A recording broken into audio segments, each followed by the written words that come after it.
नमस्कार दोस्तों, हमारे इस YouTube चैनल पे प्रेम एस्ट्रोलॉजर पे मैं एस्ट्रोलॉजर डॉक्टर प्रेम कुमार शर्मा आपका हार्दिक अभिनंदन करता हूं और हमेशा की तरह कुछ न कुछ सब्जेक्ट लेकर के आपके सामने हाजिर होता हूं। आज का मेरा सब्जेक्ट है, क्या शनि राहु केतु हमेशा ही बुरे होते हैं? क्या सबके लिए ही बुरे होते हैं? क्या इनसे चीज जैसे जब भी किसी को बता दिया जाए, जब कुंडली का विश्लेषण होता है, करते हैं कुंडली का विश्लेषण, उस विश्लेषण में चर्चा है शनि राहु केतु की। हम इस सब्जेक्ट को थोड़ा सा आगे चल के भी बाकी प्रोग्रामों में भी लेंगे, डिफरेंट लोगों के लिए भी लेंगे, लेकिन फिलहाल ब्रीफ में आपको मैं बताना चाहूंगा कि शनि किसी भी कुंडली के लिए खतरनाक होते हैं, खराब होते हैं, नुकसान देते हैं, ऐसा नहीं है। कुछ लगन ऐसे हैं जिनके अंदर जब शनि, जैसे वृष लगन है और वहां वृष लगन में शनि योगाकार प्लैनेट माने गए हैं और उनकी प्लेसमेंट कुंडली के अंदर बहुत अच्छी है, तो उसका मतलब शनि जी जब भी उनकी दशा अंतरदशा आएगी उत्तम रिजल्ट प्रदान करेंगे वृष लगन के लिए। ऐसे ही तुला लगन है, तुला लगन के लिए भी ये योगाकार प्लैनेट है। जब तुला लगन है तो शनि जी चौथे और पांचवें घर के स्वामी हो गए। पांचवा घर त्रिकोण का हो गया, चौथा घर केंद्र का हो गया, तो योगा जिसको कहता है कि ये बन गए, जिसको कहते हैं सिग्निफिकेटर प्लैनेट बन गए और उनकी प्लेसमेंट भी बहुत अच्छी है। तो त्रिकोण के स्वामी होकर त्रिकोण के अंदर ही बैठे हुए हैं या किसी शुभ ग्रह में घर में बैठे हुए हैं, तो ऐसी स्थिति में दोस्तों वो बहुत उत्तम रिजल्ट प्रदान करेंगे। अब क्या बाकी लोगों के लिए खराब करेंगे, ऐसा मैंने नहीं कहा है। अब जैसे ना मकर लगन की कुंडली है, कैप्रिकॉर्न असेंडेंट है या एक्वेरियस असेंडेंट है, शनि जी वहीं पे बैठे हुए हैं, तो शनि जी की दशा आ गई। जब लग्नेश की दशा आ जाए तो फंडामेंटल लॉ है तो उसके अंदर बहुत अच्छे रिजल्ट देते हैं, सबके लिए खराब देते हैं ऐसा थोड़ी है। धनु लगन के अंदर शनि जी का लगन के अंदर बैठे होना राज राजेश्वरी योग पैदा करता है, तो आने वाली आपदाओं से मुसीबतों से बचा के ले जाता है और जिंदगी में खूब तरक्की खुशहाली भी दे देता है। तो इसका मतलब ये हुआ कि शनि जी सबके लिए बुरे असर नहीं देते हैं।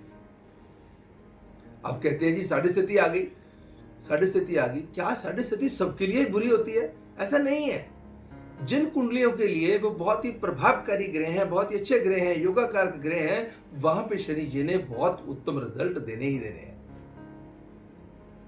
दोस्तों, कभी कभी उत्तम समय के अंदर भी खराबी क्यों होती है कि शनि जी जिस समय ये शुरू हुआ, कौन से नक्षत्र में जन्म के, कौन से नक्षत्र में पड़े हुए थे, जिस समय दशा चल रही है उस समय शनि जी कौन से नक्षत्र में से गुजर रहे हैं, उसका प्रभाव आपकी कुंडली में उस नक्षत्र का, जन्म वाले का, और जो दशा में चल रहा है उस समय उसका प्रभाव कहाँ पे, वो उसकी प्लेसमेंट कहाँ पे है, उसका कैसा प्रभाव कुंडली पे पड़ता है, वो भी चीज मायने रखती है। लेकिन फिर भी अगर कोई टेंशन भी देंगे तो अच्छी कुंडलियों के लिए तो वो कोई ना कोई अचीवमेंट भी देंगे। मगर कभी कभी आप शनि की दशा आ गई, शनि की दशा आ गई, ऐसे लगन के लिए आ गई, मान लीजिए कि कर्क लगन की कुंडली है, कर्क लगन में शनि जी राहु के साथ अष्टम स्थान पे बैठे हुए हैं। पहली बात तो ये योग राहु का अष्टम स्थान में बैठे होना, फिर शनि का भले ही अपने घर में अष्टम स्थान पे बैठे होना, तो उसी की दशा आ जाए, राहु की दशा आ जाए, शनि की दशा आ जाए, तो उस समय पे बहुत अच्छी उम्मीदें करके चलना जस्टिफाइड नहीं होगा। बीच बीच में जब थोड़े से कोई नक्षत्र चेंज होंगे तो कहीं ना कहीं मतलब देखो दिखना क्या है कि Saturn falls in the constellation of which नक्षत्र, ये दिखना कि कौन से नक्षत्र में शनि जी फॉल कर रहे हैं, राहु कौन से नक्षत्र में फॉल कर रहे हैं। हो सकता है थोड़ा बहुत बीच में रिलीफ भी दे दे, मगर ज्यादातर सावधानी लेके चलनी होगी। आगे हम इनकी लंबी चर्चाएं भी करेंगे दोस्तों। ऐसे ही शनि जी जब केंद्र में अपनी राशि के बैठते हैं या उच्च के होके बैठते हैं, एक्सॉल्टेड होते हैं, तो शश महापुरुष योग बनता है। जो लोग शश महापुरुष योग में जन्म लेते हैं उस व्यक्ति के जीवन में किसी चीज का अभाव नहीं रहता। लेकिन कहते हैं कि बहुत सारे लोग तो ऐसे हैं, शश महापुरुष योग तो पड़ा हुआ है मगर जिंदगी में राजयोग भोगने का वक्त तो आया ही नहीं। दशाओं पे भी मैटर करता है। वो लेकिन कहते हैं कि दशाएं अगर बुरी भी हैं मगर वो व्यक्ति फिर भी बुरा वक्त होते हुए भी राजाओं की तरह रहता है। शश महापुरुष योग कब बना?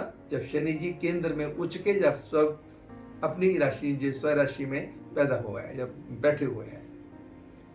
ऐसे ही अगर शनि जी नीच के पड़े हुए हैं, उन्हीं की दशा आ गई तो पहले ही डिप्लीटेटेड है, फिर उनकी डिप्लीटेटेड भी है, नीच के भी पड़े हुए हैं और अच्छे घर में भी नहीं पड़े हुए हैं, किसी भदक स्थाना में पड़े हुए हैं, तो वहां पे नुकसानदेह स्थितियां शनि जी दे सकते हैं।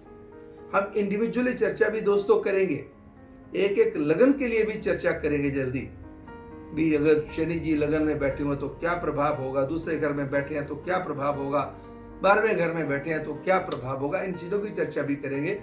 यहाँ पर सिर्फ ब्रीफ में आपको मैं ये इतना कहना चाहता हूँ कि शनि जी जो है शश महापुरुष योग क्रिएट करते हैं। एंड बहुत सारे लगन ऐसे हैं, धनु के लगन के लिए राज राजेश्वरी योग पैदा करते हैं लगन में बैठ करके। जब शनि की दशा आती है धनु लगन वालों के लिए और लगन में शनि बैठे हों तो यकीन मानिएगा उनको बहुत अच्छे से उठा देती है। हाँ, बाकी योगों को भी ध्यान में रखना बड़ा जरूरी है कि शनि कितने डिग्री पे बैठे हुए हैं। कोई भी planet whenever it falls within the degrees of 15 to 25 that is considered to be very powerful।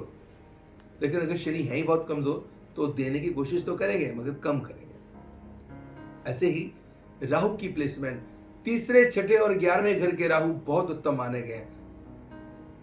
And vice versa, जैसे हम कहेंगे कि अगर तीसरे घर में राहु अच्छे माने गए हैं तो नहीं तो उसके केतु अच्छे माने गए हैं। अगर छठे घर में राहु अच्छे माने गए हैं तो 12वें घर में केतु अच्छे माने गए हैं। अगर राहु 11वें घर में बड़े अच्छे माने गए हैं तो केतु पंचम के अच्छे माने गए हैं। हाँ यस, लेकिन फिर भी जब तीसरे, छठे, 11वें घर का राहु अगर नीच का पड़ा हुआ हो तो थोड़ा सा भयभीत स्थितियां भी साथ में पैदा करता रहता है। चाहे वो तीसरे घर में हो, छठे घर में हो, 11वें घर में हो, यहां पर ये उत्तम रिजल्ट देते हैं। वहां पे अगर नीच के होके पड़े हुए हैं, क्रूर ग्रहों के साथ पड़े हुए हैं तो कहीं ना कहीं जीवन के अंदर अशांति परेशानी भी दे देते हैं। आपको देखना है कि मेरी कुंडली में इसकी प्लेसमेंट कहां पे है। शनि उच्च का जो माना जाता है, सॉरी अपना राहु उच्च का जो माना जाता है मिथुन राशि का, जेमिनाई साइन का राहु एक्सॉल्टेड माना गया। कर्क सॉरी अपनी कन्या राशि का जो मालिक वर्गों के अंदर ये अपनी राशि का माना गया है।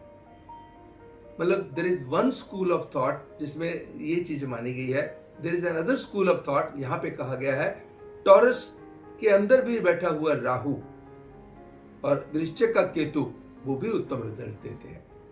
दोस्तों, अगर राहु केतु की प्लेसमेंट अच्छी ना हो, कहीं अष्टम के राहु हों, कहीं द्वादश के राहु हों और वो आपकी कुंडली के लिए शुभ ग्रह ना पैदा करते हों और कहीं ना कहीं अच्छा प्रभाव नहीं दे रहे हैं और कुंडली कहीं ना कहीं काल सर्प योग भी क्रिएट कर रही है, जो हम अपने प्रोग्राम में नेक्स्ट लेंगे काल सर्प योग के बारे में, तो काल सर्प योग भी क्रिएट कर रही हो तो दोस्तों कहीं ना कहीं जीवन को अपनी दशा के दौरान जब राहु की दशा आ गई तो वो जीवन को बहुत बुरी तरह से ग्रसित कर देते हैं। उसके लिए कहीं ना कहीं जाकर के आप पूजा पाठ इसका करवा सकते हैं। कुछ स्थान ऐसे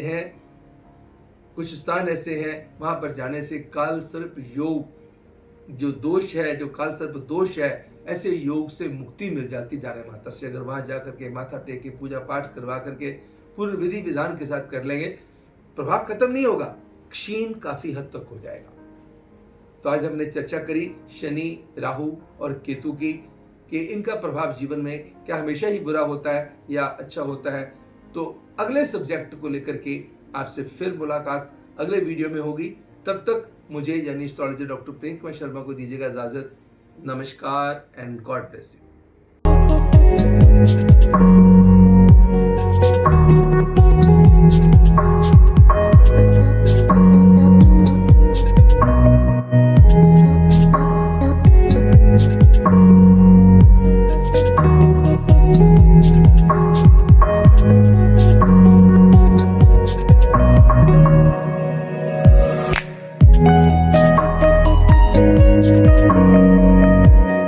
Thank you.